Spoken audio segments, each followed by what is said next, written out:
Okay, what's going on, guys? And welcome to a brand new episode of Energized. Ross, introduce the guest, man. We have the most notorious UFC fan there ever was. It is Marcus Deegan. Marcus, how are you getting on? I've been called a lot worse than that, so I appreciate the intro. I'm doing good, man. I'm here in sunny Las Vegas in the beginning of January, and I'm very thankful and happy to be able to come on the show and have a chat with you guys. So thank you very much for having me on the show.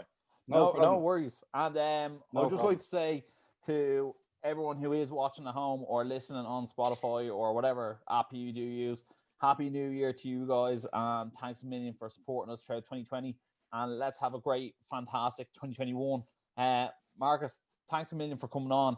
I actually just want to give you the opportunity to give your podcast a quick plug straight from the off.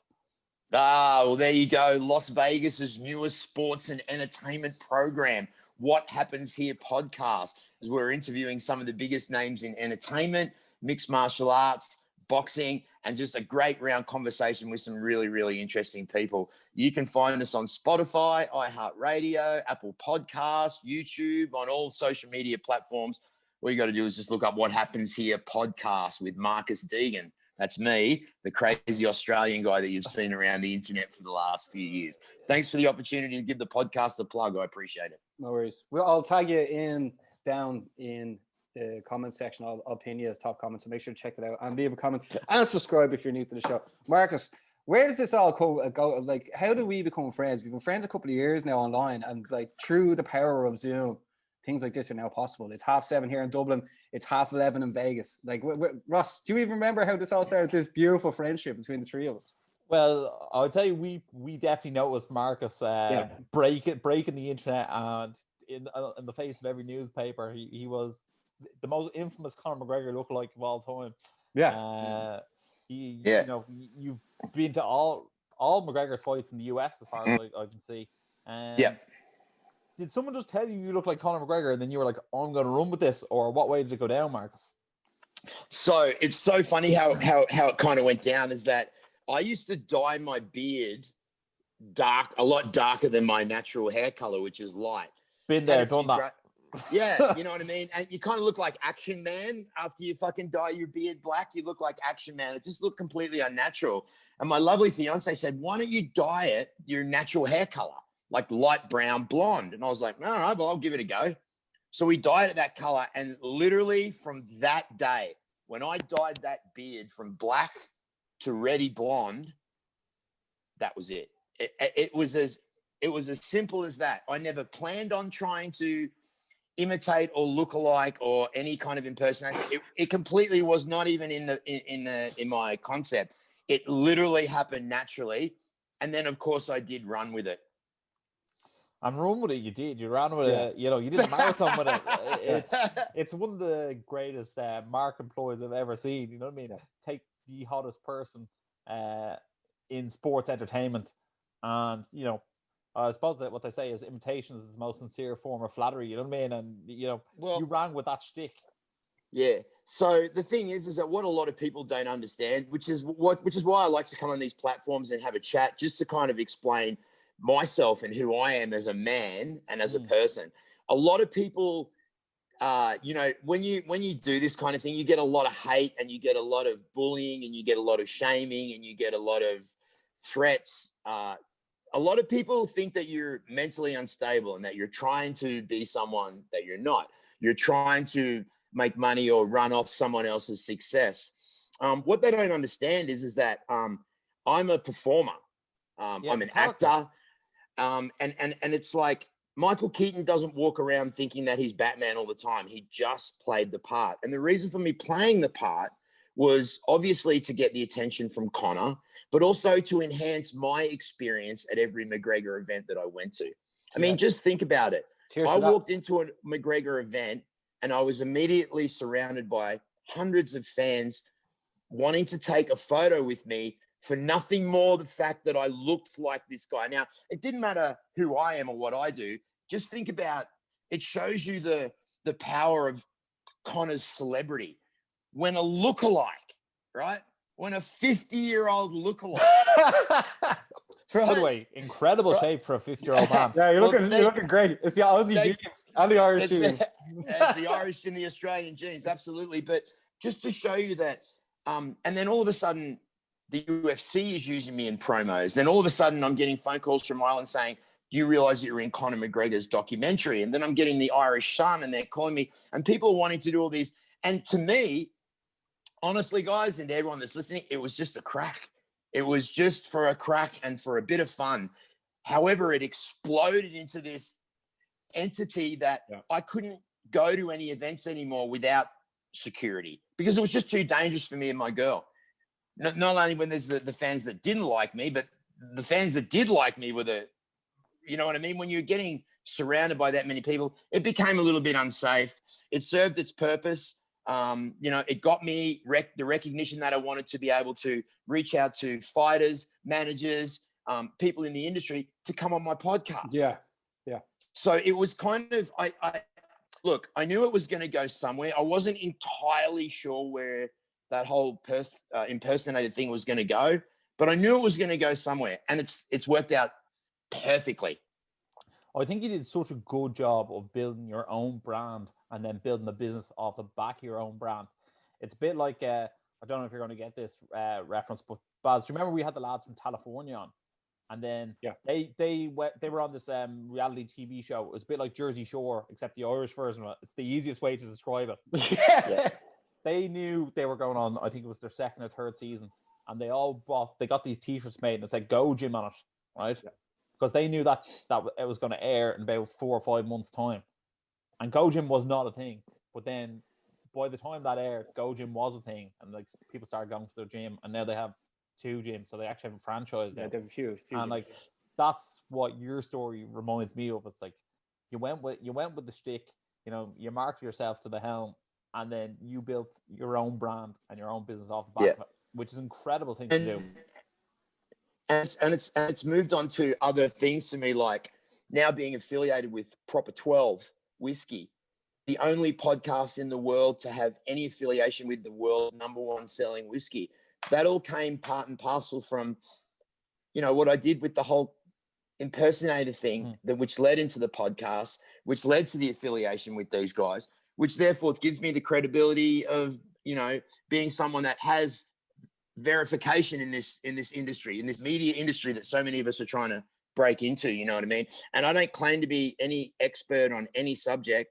I mean, I've interviewed Bigfoot researchers, porn stars, ghost hunters, as well as fighters and mixed martial artists, which is obviously my passion, but I'm no expert on any subject. I'm just a good conversationalist that likes to have a chat and likes to talk to interesting people about really cool things. And the good thing that I've been able to do with my experience working in Las Vegas for the last 21 years, working in a show here in Las Vegas, is give me the opportunity to be able to feel comfortably talking to people about things and being able to bring things out of people that maybe that no one has ever been able to bring out of them in an interview before, which is what I'm really, really blessed to be able to do, is to be able to talk to people in a way where they are just spilling things to me that they've never told to people before.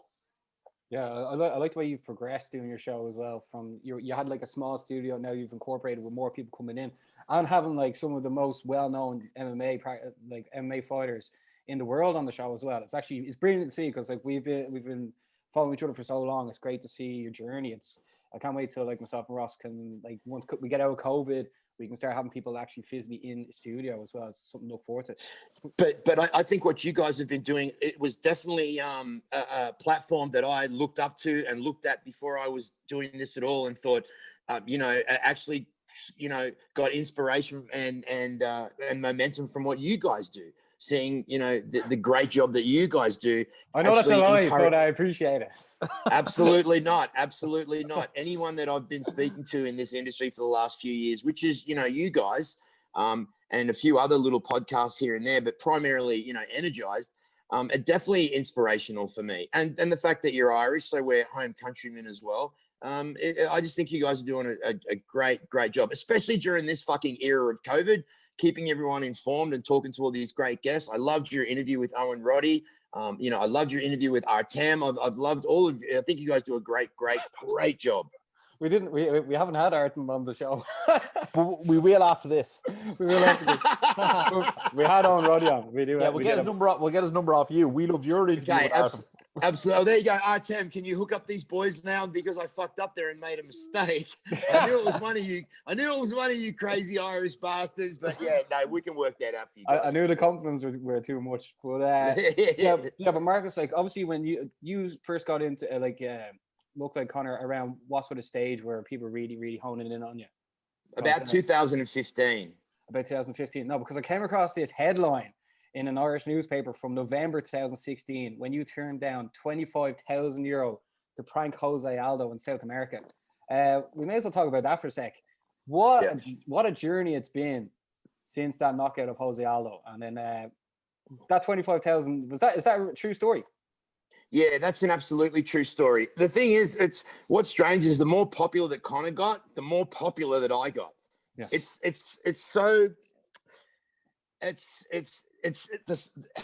exactly how it went. And then I would start getting offers here and there. I would get $1,500 for a personal appearance where I would just have to stand there and take photos. $1,500 here in Vegas for an hour and a half personal appearance. You're in the greatest spot in the world though for impersonating people, aren't you? The way you'd walk down the strip and it'd be like Michael Jackson's or other people like that, you know? I think that I'm probably most well known for Conor because, but I also work for a charity over here where I do Spider-Man as well. So it's not just Conor McGregor. I do Spider-Man for children. Imagine you took the mask off and they're like, oh my God, it's actually Conor McGregor. So I do that for a children's cancer charity over here in Vegas. So I do Spider-Man as well as Conor McGregor. So, but I've actually seen that. Do you have to do a few backflips and stuff for them? Fuck, man, I'm just recovering from spine surgery in the last couple of years. So the backflips are kind of on flips. Just the front flips. Yeah, that's it. But to be quite honest with you, I did say in the article that I turned it down because I didn't think it was in good taste. However, the only reason that I did not do that Jose Aldo gig is because my visa was out of, and I couldn't leave the country. So that's the only reason why I didn't do it. Otherwise, I would have done it. They were going to take me to his hamburger restaurant. He has a hamburger restaurant in Brazil.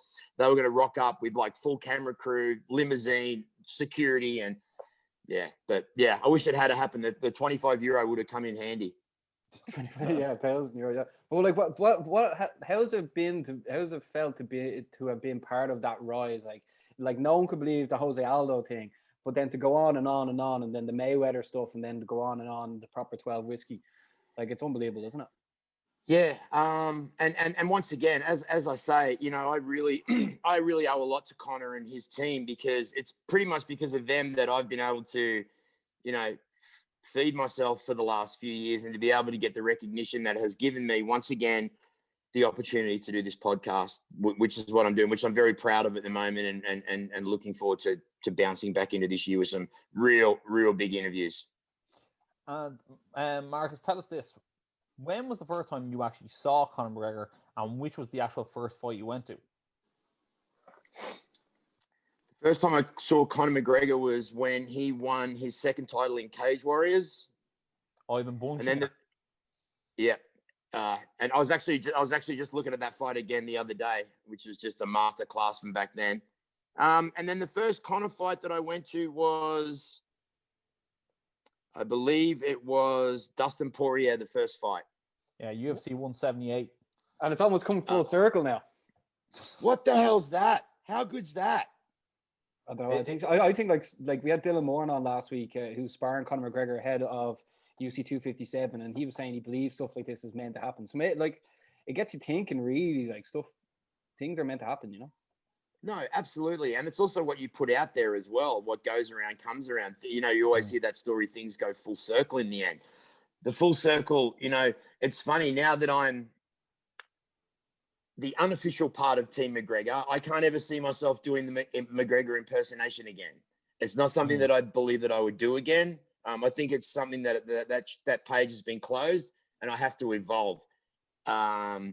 So just to clarify, I'm not nuts. I'm not crazy. I don't believe I'm someone else. As you fucking heard in this podcast, it was literally a business strategy what I was doing. It was an opportunity. Yeah, it was an opportunity. They have to take However, I know it looks crazy as hell. It looks like I am absolutely nuts when you see me standing in front of Khabib Nurmagomedov yelling, "Fuck Khabib! Fuck Khabib!" You know what I mean? You're looking at me thinking, this guy, what is wrong with this guy? And I understand that, and I appreciate that. But just so everyone knows, I do have my shit together. The way I look at it, it's the same as Robbie Fox for Barstool Sports, or it's the same as the Schmo. Like, that's like a persona, and that's a persona that you have embodied to, you know, create your own brand, like we said earlier. Yeah. And like, I think it's an absolute genius idea. I think a lot of people will probably hate on what you're doing because they didn't think of it first, or they couldn't actually pull off what you pulled off. And a lot of haters are just actual jealous people. Yeah. And you know what? And I'm used to it by now. I welcome it now. It used to affect me back in the day. But, you know, it's look, whatever you're hating on is just a reflection of how you're feeling. I don't hate because I don't have hate in me. I don't want to have hate in me. I don't want to feel hate. I'll never leave a nasty comment on someone. I will never hate on what someone does, ever. I would never do that because it's just a reflection of who you are. If you're a fucking hateful person, you leave hateful messages, and that's not who I am. Yeah. I think like a lot of that would probably be people who don't like Conor and they're just projecting on you. You know, I mean, Conor has fed a lot of people, not only ourselves from getting views for the shows, but going to events like Bellator, coming to Dublin so many times. It's unbelievable. Yeah. And you guys get your credentials for that, and you get to go down there and see everyone and talk to everyone. And I look forward to the day that you guys are here in Las Vegas, and maybe we can do a triple podcast together. You can come into the studio. I would love that for you guys. I mean, I hope that's this year for you guys. Yeah. I really do. Yeah, I've been once. Ross hasn't been, but once I think like later on the year, like hopefully people get vaccinated. We'll be vaccinated about August. Like, who knows? There could be end of the year show in Vegas. That'd be something. That'd be a great way to end off the year. Well, I mean, it's a great way to start off the year as well, because if you just saw the latest news article of that very large blue UFO that was spotted over the waters in Hawaii, Oahu, it was filmed by a lot of people. They filmed it in the sky for about 11 minutes, and then it shot directly into the water and disappeared. So I think it's going to be a very interesting year for a lot of us. Yeah, wasn't there some from Harvard or something like that said they spotted UFOs in 2017? Am I making that up? Nope, they weren't making that up at all, man. Those no, those I meant was I making it up? No, were they making it up? No, I saw that this week. That's true, isn't it? Yep. Unbelievable. So strange and exciting times that we're living in, not only in the mixed martial arts era, but also just in the world. You know what I mean? It's just like what's going on in the world. Marcus, tell us this. What do you prefer? Because me and Barry actually prefer when UFC goes to Fight Island as opposed to when UFC is in Vegas. You might have a different opinion because you actually get a bit of access to the guys when they're in Vegas. But I think I prefer, it's more the production when you're watching the fights. I think they look better in Fight Island. But what's your preference? I think they look better in Fight Island because I agree with you right there, the production. Although the Apex facility here in Las Vegas is prime. I think just the feel is different than watching it in Fight Island. To be honest with you, look, I'll watch it whether it's on Fight Island, in the Apex, or in the backyard. But preferably, I prefer it with the fans and how it used to be. However, I'll watch it wherever it comes. Where else have you been around the world watching UFC as well? Just out of curiosity. Germany. Which Germany fights did you go to? No, when I say are you saying which fights have I actually been to in other countries? Which events? No, just strictly here in the United States. I've watched UFC events in other countries, but as far as attending, just here in the United States. However, Dublin would definitely be a dream.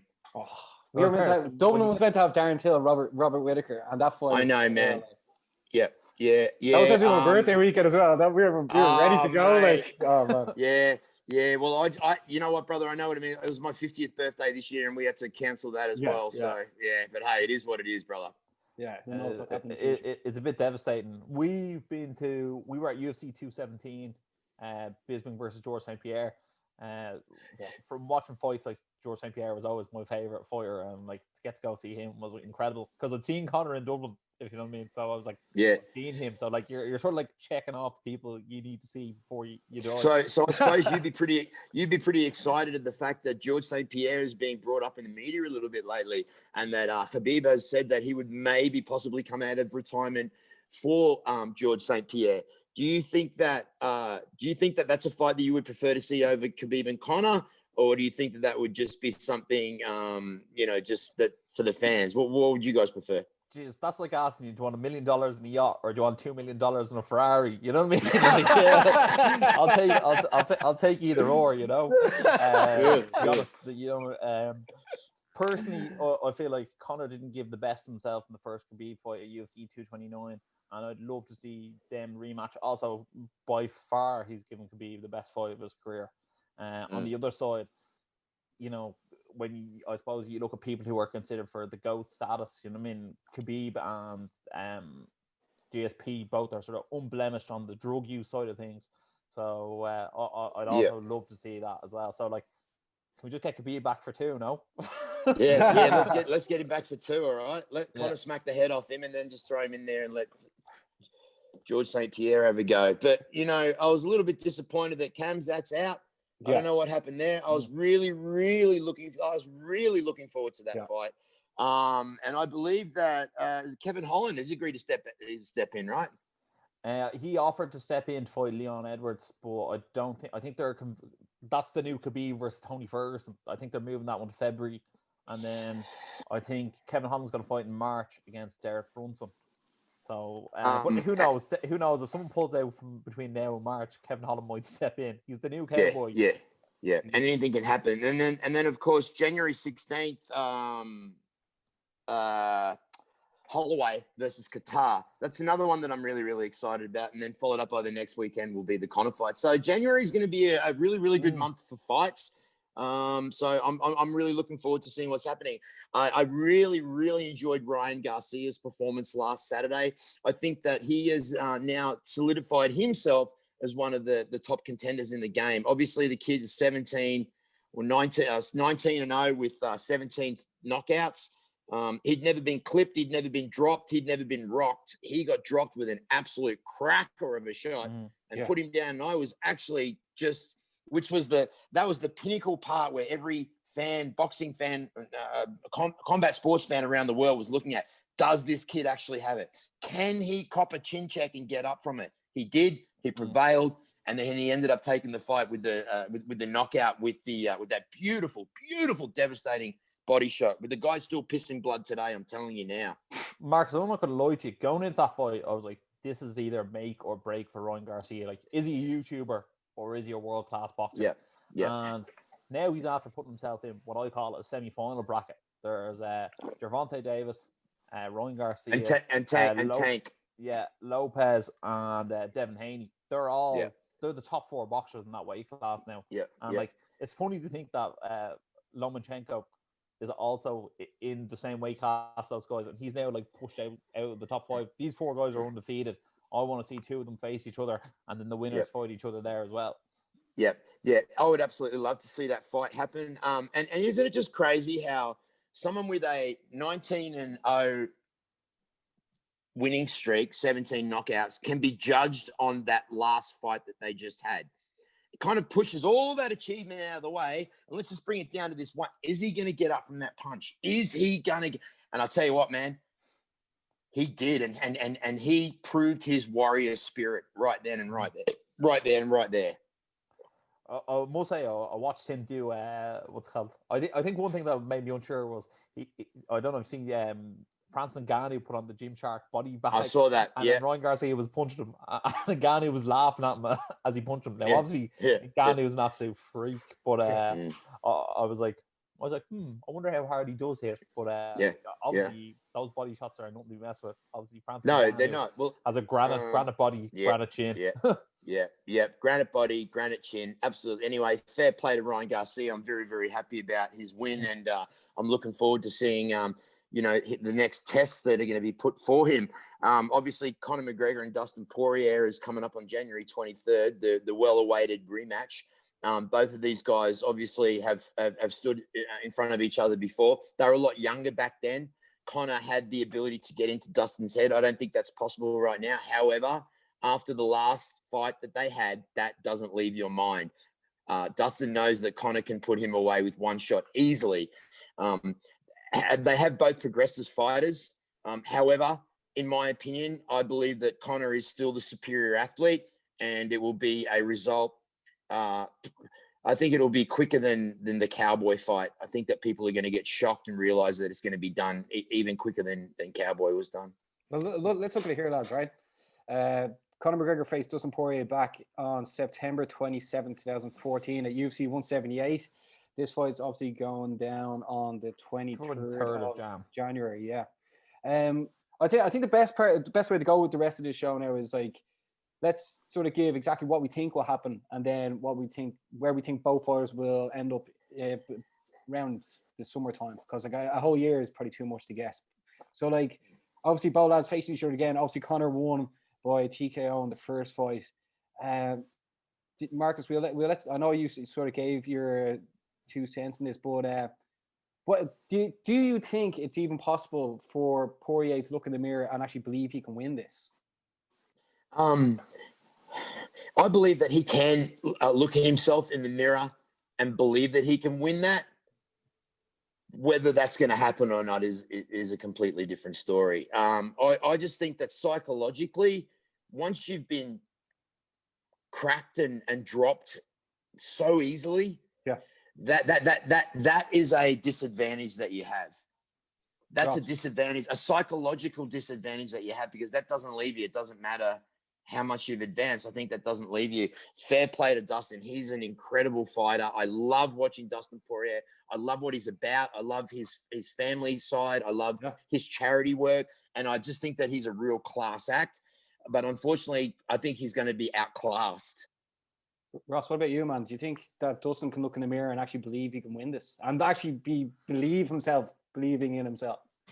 Well, look, Dustin Poirier, I feel like a lot of people rule him out of this fight, and I've been one of them as well. And you have to look at like the people Dustin Poirier he's beaten Eddie Alvarez, he's beaten Justin Gaethje, he's beaten Max Holloway, he's beaten Dan Hooker, he's beaten Anthony Pettis, he's beaten some of the elite guys. But sometimes, as you say, styles make fights. And if you think of all Dustin Poirier's fights, you think of the Pettis fight, you think the Hooker fight, the Alvarez fight, the Gaethje fight. They're all wars. And you can't go to war with Conor McGregor unless you're some sort of zombie-esque character like Nate Diaz. Otherwise, he's putting your lights out. I think this is going to be very similar to the Conor McGregor versus Eddie Alvarez fight. I think Conor is going to absolutely be able to outbox him.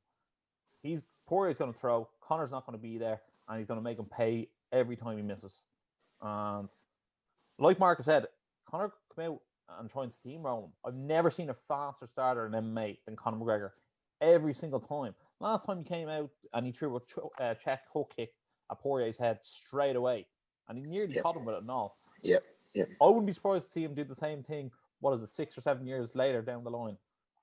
The guy's an incredible athlete, and like we were saying with Dylan Moore, on this fast program, it looks like he's doing something that no one else is doing. Like he literally looks like a caged animal ready to rock.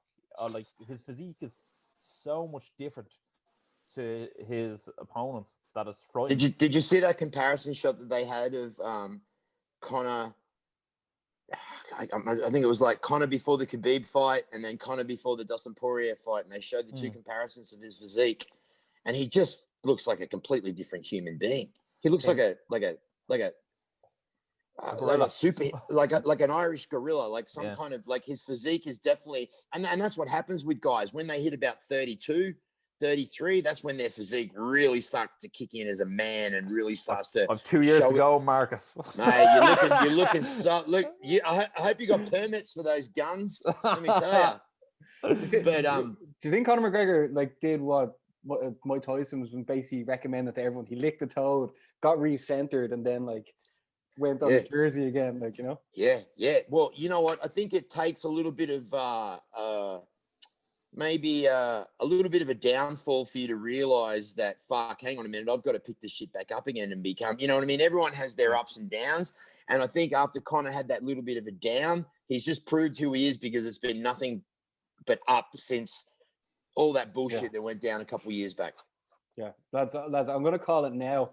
And it's not because we're Irish, right? But I can't actually see Poirier getting the win unless it goes to decision or something like that. And I can't see that happening either. So I'm going to go out on a limb, Ross. and put Energized and Marcus. I'm gonna put you in this as well. Guilty by association.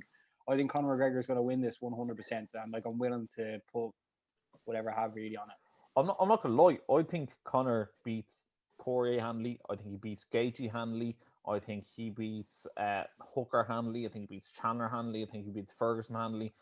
And I think Charles Oliveira is probably the hardest stylistic matchup on him. Yeah, But that's the only one that would give me a little bit of fucking cause would be Oliveira.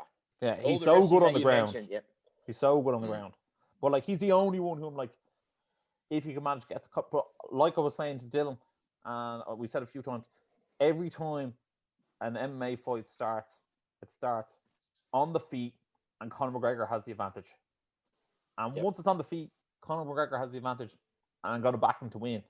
So, you know what I mean? He starts off at an advantage every single time. And I just don't believe they have the boxing and like his ability to keep that range and like his ability to know the perfect distance, stay away from his opponent at all times, is actually frightening. And like, that's what sets him apart. His distance control sets him so far apart from the rest. And I feel like, I don't know if it's bad to say, but like, I feel like they don't even realize it. They don't actually realize how mad he is about it. Like, Marcus, I don't know if you saw our last interview, but like, we had Dylan on the show, and like, you know, Conor invited him over into camp, and then he was like, "Oh, you were over in Albufeira and you had a fight there last week, and he used to be a kickboxing." Like, he knew all about him. He leaves no stones unturned. Yeah. Do you know? I think that Conor. Look, I want to give Dustin. I want to give him 2 rounds, but I just can't. Yeah, I'm a massive fan of Dustin Poirier as well. Everything he's done, I'm a massive fan of any athlete, or especially in the mixed martial arts or boxing, that steps into the squared circle or the octagon and puts it all out there. You can do nothing but commend them. That's why I love covering the sport. I love having them on, telling their stories, getting the inside action, really. But like, lads, I know we all are after putting our Mystic Mac hats on here now, for we all think that Conor's going to win. But like, what's more interesting is to see is to predict the future. So like, what do you sort of see happening in the summer? Obviously, if we all predict a first or second round knockout for Conor, there will be potential for a quick turnaround to be on the International Fight Week. That is looking to be scheduled between like Francis Ngannou or Stipe Miocic, or if they don't fix that, they'll put John Jones in there in the heavyweight week. So what, if we're looking into the future, what do you sort of think Conor, or who Conor could take on next? Marcus, we'll let you go first. Yeah, I mean, well, look, I think the perfect fight to make it's got to be Khabib. Yeah, okay. It just has to be. Nothing else really makes like literally all those 155ers that you just mentioned before. I mean, they're just going to be the same result. They're just not in the same class. I think for any kind of challenge or for any kind of redemption, it just has to be. It has to be Khabib. It just has to be Khabib. And then obviously there's the Nate Diaz 3 if that wants to come about. I mean, there's him jumping in and fighting Manny Pacquiao. There's all those things. But I think out of every if I could pick one card, it'd have to be Khabib and Conor too. All right. Okay. All right. Hold on. I thought you were going to keep going and make other picks. So I was like, all right, shit, who am I going to pick? So Ross, you can go second. So you can't pick Khabib. Yeah. I can't pick Khabib. No, to make it interesting. You know? Right. Well, to make things interesting, I think, what about if you can't catch the eagle, what if you go and catch the next best thing, the 170-pound champion, Kamaru Usman? Why not try and become the triple champ? Not this Henry Cejudo triple C, the real triple champ, the 3-weight class champion. He's the only person to have a finish in 3 different weight classes in the UFC. Why not make himself the first and only person to ever have 3 belts in 3 different weight classes? Absolutely. And if you remember back a few years ago, Conor actually said, "Fuck it, maybe I'll go up and get the 3rd belt as well." You know what I mean? I'll do the 145, I'll do the 155, maybe I'll go up and get the 170 as well. And that is not unobtainable for a man like Conor McGregor. I think he was actually upset that he didn't go up and fight Woodley at the time. Remember that? Yeah, because they had a face off at, I think it was actually 178. It actually was UFC 178. They had a bit of a face off after the weigh-ins. And Conor McGregor said to him, "You can get it too, bud." Yeah, I remember that. It was backstage. I think it was backstage at one of the weigh-ins or something like that. Yeah. So UFC 217? No. Geez, No, it was 178. I think. No, was it not the one where maybe it was they 205. fought in the garden? I think it was 205. 205 it was, yeah. when Wonderboy Alvarez. and Woodley were fighting each other in the background as well. Mm. But yeah, just Ross, you touched on something there very interesting. Kamaru Usman, he is the least talked about champion in the UFC, arguably. Well, we just say for argument's sake, he is, right? There's been no talk of who Usman is taking on next. Like, he was meant to fight Gilbert Burns. He was obviously meant to fight the winner of Kazmat or Leon Edwards. There's no talk of a Masvidal rematch because the Covington stuff. Maybe Conor and Usman is something that they could potentially match up in the future in the summer, because Usman needs that payday. Well, I think maybe once Conor mows through Khabib in this second fight, when it happens, I think the only other option for him, unless any other new standouts come in, would be to go up to 170 and fight for that belt. I do think the Masvidal fight would have been an option if he didn't lose to Usman. I think that would have been a big option. But now, like, ever since he lost, the BMF belt is almost gone into, it's disappeared. It doesn't count once you lose.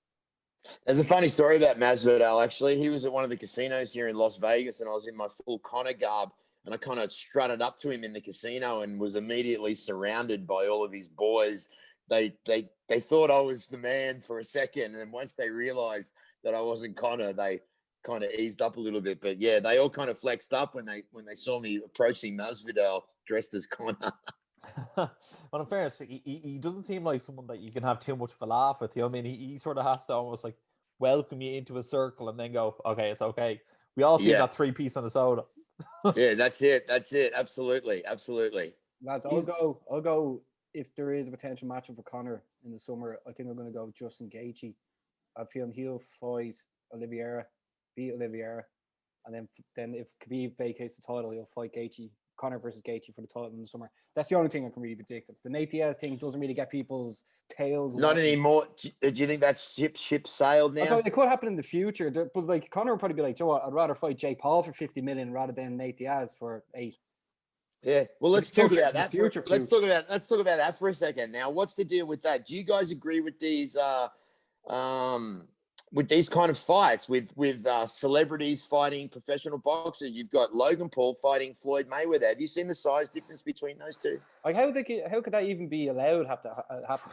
I think it's allowed because it's not a professional fight. It's an exhibition. It's an exhibition. Yeah. So look, I feel like Floyd Mayweather is going to want to finish him because it's an exhibition. It won't go on the records and there won't be a result. But like, if he doesn't actually finish Logan Paul, it would be declared a draw, and then people always tell Floyd Mayweather he has a draw on his record against a YouTuber.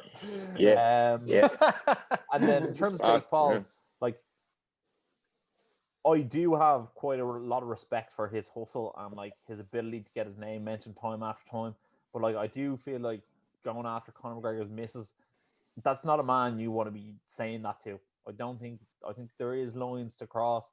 If you're having beef with another YouTuber, I feel like all's fair and love and war.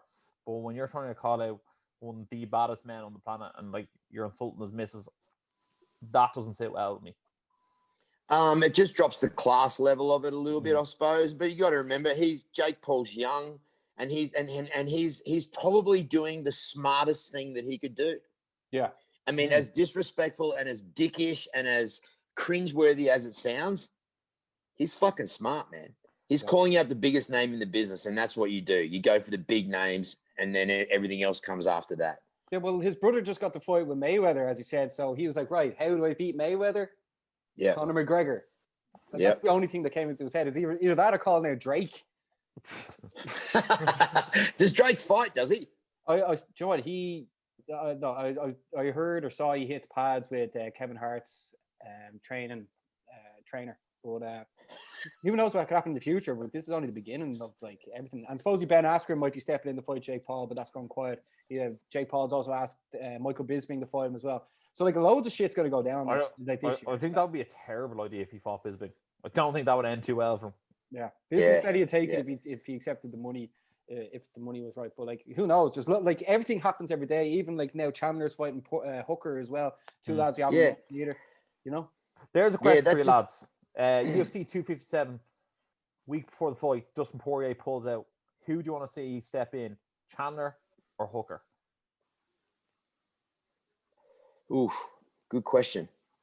I'd have to say Chandler, being this fact that he's kind of new to the UFC, new to someone that is just trying to make a little bit of a name for themselves.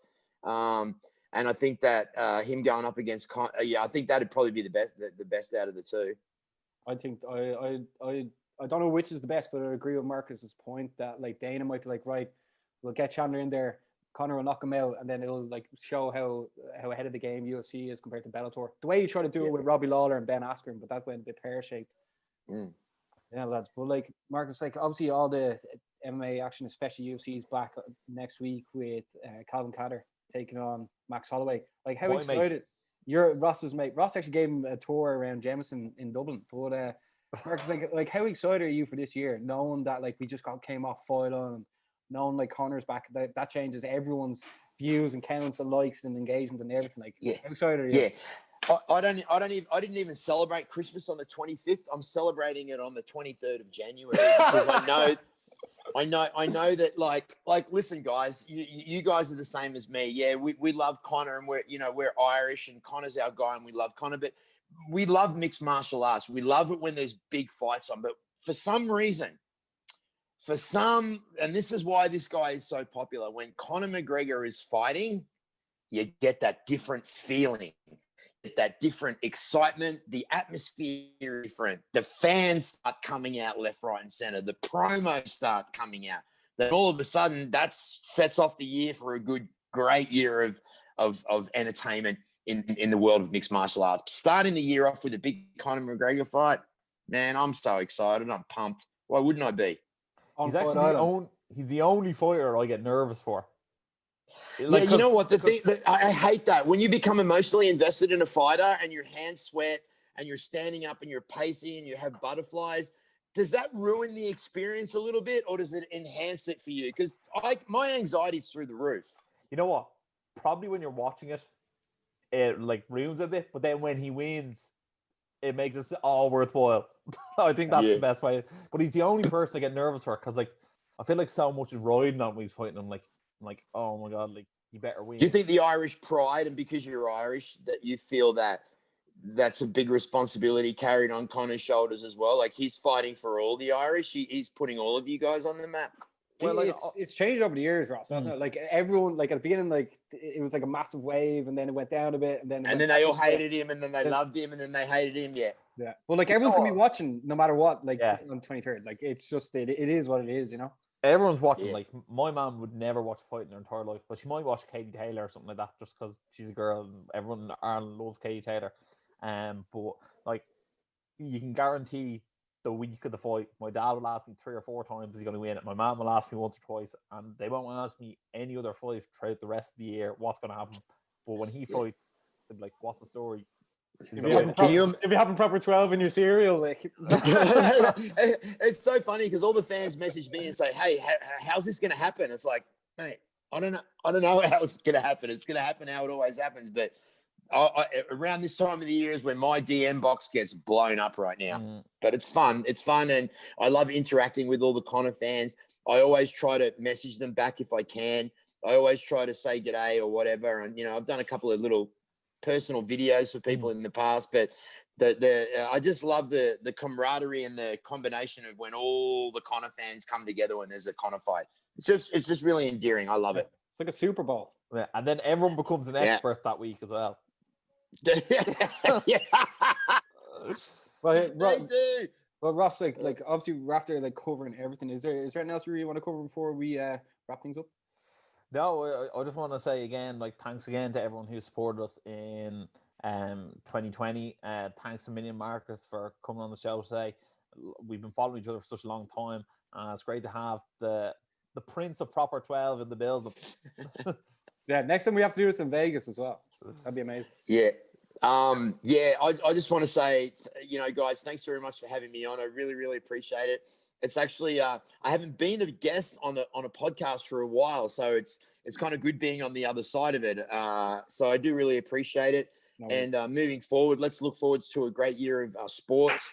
Let's look forward to a great year of getting back to normality and living our best lives and just treating everyone with kindness and positivity and just release the hate from your body and just embrace this gift that we've been given called life, because it only lasts for about fucking 85 or 90 years and then you're gone. So just embrace every single minute of it, like I have done for this last fucking 60 minutes with you guys. So I do really, really appreciate you both. And if you drink whiskey twice a week, you make it to 100. Fact. Twice a week, twice in the morning and twice at night, my fucking friend. Yeah. You'll make it to 200 then. Right, okay. If you enjoyed the show, make sure to like, share, subscribe, follow Marcus as well. And as always, stay energized.